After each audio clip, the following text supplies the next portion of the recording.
Assalamu alaikum. My name is Mahmoud Akbar Afridi, and today I would be teaching you about descriptive writing and directed writing. Okay, so both of them usually comes in paper 2 of for the code of 1123, and uh, in the descriptive writing, you had been given choice by the examiner that whether you want to attend descriptive or narrative. And even though when you are asked to do a descriptive writing, so you are given choice of two descriptives, whether do this or whether this. And if you would speak about narrative directed writing, so directed writing is like it is compulsory and there is no choice in that, and as you are asked about, so you had to answer that the way you are asked. So now let's get with the um, descriptive writing. So in this chapter we would be learning about use of figurative language to describe places, events, and people. Use different points of views and perspectives. Plan and think of ideas for descriptive writing. Write a variety of engaging opening sentences. Use sense descriptions to develop the content of your writing. So now let's begin with the introduction session. Descriptive writing is often compared to painting a picture with words. Like sometimes you are given that uh, um, describe a place, describe a park where a cat is lying down, she isn't feeling well. So if you are given such a question, so you have to explain everything, like for example the color, the scenery which you could see with your eyes, like the color of the eyes, sorry, the color of the grass. You could even say that there were, yeah, some yellow patches which seems to be because of dryness. You could say this. You should say that what color the benches are there. Are they rusted or are they in their fine condition? You should say about how, what kind of plants are there, what plants, who waters them. And you should say that uh, about the staff who is working there and how are they dressed, what are the people doing, what is the morning, is it noon or morning or night. So you have to explain such things. Then comes um, how could you describe a place? Now let's work on that. When you write to describe a place, you are trying to help your reader picture a setting such as city, a landscape, or a house. As I told you, like descriptive is something that you write, but the readers imaginates that he have to think your words. He had to bring your words into visuals. That what is this man saying? What is he doing? And this is very interesting way of getting marks, but usually students doesn't prefer this because you are sometimes the students can't reach the word limit that is between 350 to 450. But if and personally, I usually enjoy reading such books, and you might also do. Many people do enjoy this instead of narratives because of the description and because of the peaceful nature. Sometimes.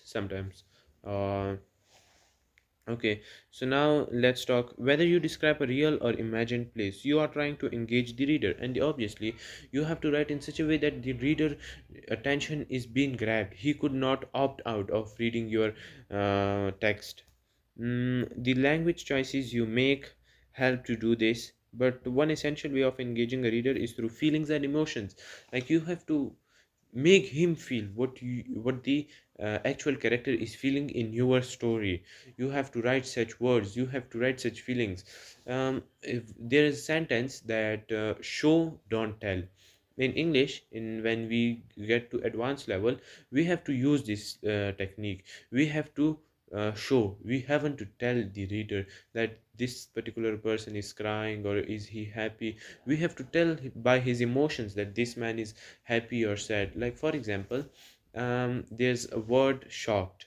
So if we would describe it in our words, so we would say like the person's uh, eyes were wide open and his mouth was wide open. It would show that his shockness. Okay, So now you would get different scenarios. Sometimes, not sometimes, nobody gets a picture to describe, but sometimes you have to describe such pictures, like you could say a horror picture. Over here it's like peaceful, enjoying a sunset. Picture, you have to describe the feelings in these pictures. You could see, like I would tell you about this. You have to, even though you have to explain, express, tell the reader about every single thing, every single object, every single feature that you see or you even imagine. You have to tell in your writing so that he could also know. Okay.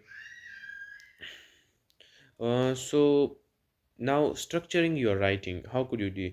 Narrative writing features events, things that happen. It is driven by plot. In contrast, descriptive writing is often still. The focus is on things that can be seen and heard rather than events. As he says in clear words, like descriptive writings, just look in your surrounding and just talk about that one scenario. You haven't to tell about the events. You have to just particularly describe the place. And this is how you write this, no needs of any events. So think about the structure of your writing and shape it carefully to ensure it is interesting. Repetition and contrast are useful structure devices. As in previous videos I had told you that always uh, um, like avoid repetition. It just bores the reader of reading your material. Yeah, and as I have said, that always use a figurative language, and in descriptive writing, you can use as many figurative language as you want.